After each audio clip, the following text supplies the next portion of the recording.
ضيوفنا الكرام، اسمحوا لي أن أستقطع دقائق معدودة من وقتكم الثمين لأوجه كلمات من القلب إلى القلب إلى شباب هذا الجيل من طلبة الطب والأطباء الجدد، وهي بعنوان: الطب يتغير والإنسان هو الإنسان. أيها الجيل، الطب يتغير ويتغير بسرعة.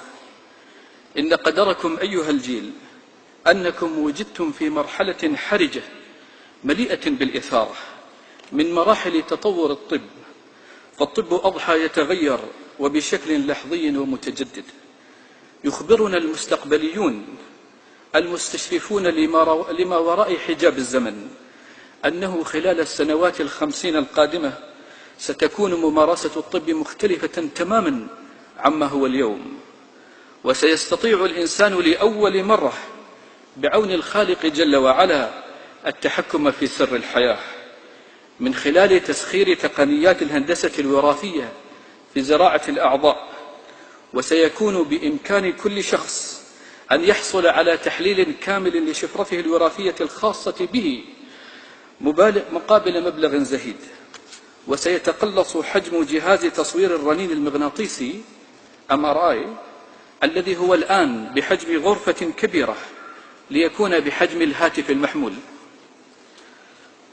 ومثل ما توجد اليوم هواتف ذكية، ستوجد مرآة ذكية ينظر إليها المرء كل صباح، وتستطيع المرآة الذكية أن تستشعر أي تغيرات تطرأ على جسمه بواسطة مستشعرات إلكترونية، ومن ثم تخبره المرآة إن كان بحاجة لرؤية الطبيب.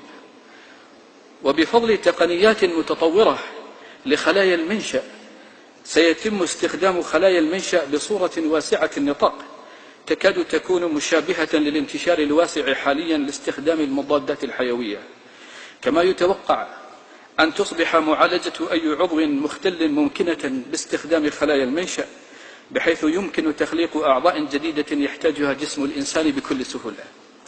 وستختفي كثير من عمليات المناظير كما نعرفها اليوم بفضل تقنيات النانو تكنولوجي، إذ سيتقلص حجم الأجهزة التي يراد إدخالها في جسم الإنسان إلى كبسولات مجهرية تقوم بالتقاط الصور ومعالجة مواضع الخلل. أيها الجيل، على الرغم من الآفاق الكبيرة المتوقعة من التقنيات الحديثة، إلا أنه ستظل هناك أسئلة كثيرة بحاجة إلى إجابة. فيا ترى كم ستكون تكلفة هذه التقنيات؟ وهل ستستطيع كل دول العالم الحصول عليها؟ ويا ترى كم سيكون نصيب الفقراء والمساكين في أنحاء المعمورة من هذه التقنيات؟ وما هي التعقيدات الأخلاقية التي ستفرضها التقنيات الحديثة على الثقافات البشرية؟ وكيف سيمكن التعايش منها؟ وكيف سيكون التعايش معها؟ أيها الجيل، الطب يتغير ولكن الإنسان هو الإنسان. أيها الجيل، إن قدركم أنكم تتعاملون مع أكرم وأعقد كائن على ظهر هذا الكوكب. يخبرنا الفيزيائيون أنه لو حسبنا عدد حبات الرمال المنثورة على شطآن هذا الكوكب فإننا سنحصل على رقم فلكي هائل ولا شك. ثم إنهم يخبروننا أننا لو حسبنا عدد النجوم الموجودة في الكون لوجدناها أكثر من عدد حبات الرمال. عدد النجوم الموجودة في الكون هو أكثر من عدد حبات الرمال. ولو حاولنا حساب الترابطات العصبية الموجودة على سطح خلية عصبية واحدة في الدماغ البشري أوليغودندروسايت لوجدناها أكثر من عدد النجوم، والتي بدورها هي أكثر من عدد الرمال.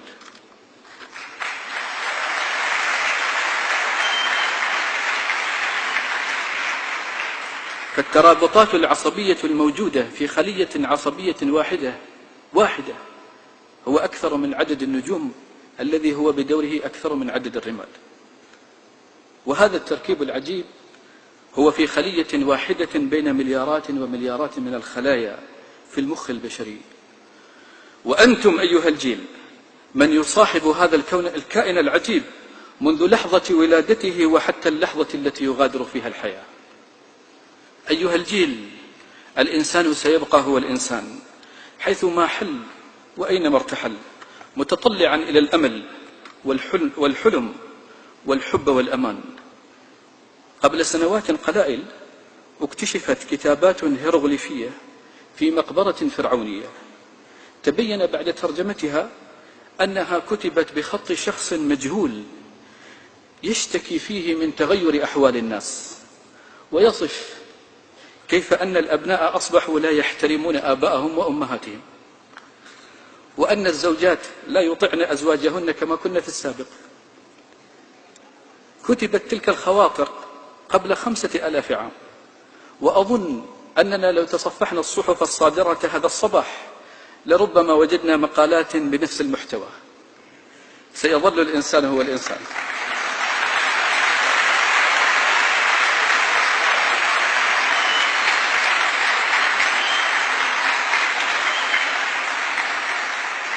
أيها الجيل، إن الشمس التي أشرقت عليكم هذا الصباح هي نفس الشمس التي كانت تشرق على آدم، وإن القمر الذي سيطل عليكم هذا المساء هو نفس القمر الذي كان ينظر إليه نوح على سفينته، والمصريون على أهراماتهم، والصينيون على أسوارهم، والهنود في معابدهم، وقبائل المايا على أبراجهم.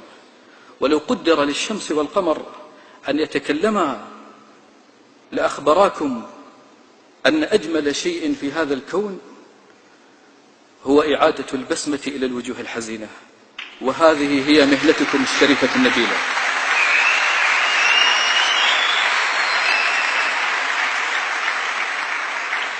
أيها الجيل، كنت قد بدأت بخطبة قس بن ساعدة الإيادي وبشعره أختم: في الذاهبين الأولين من القرون لنا بصائر، لما رأيت مواردا للموت ليس لها مصادر، ورأيت قومي نحوها يمضي الأصاغر والأكابر، لا يرجع الماضي ولا يبقى من الباقين غابر، أيقنت أني لا محالة حيث صار القوم صائر.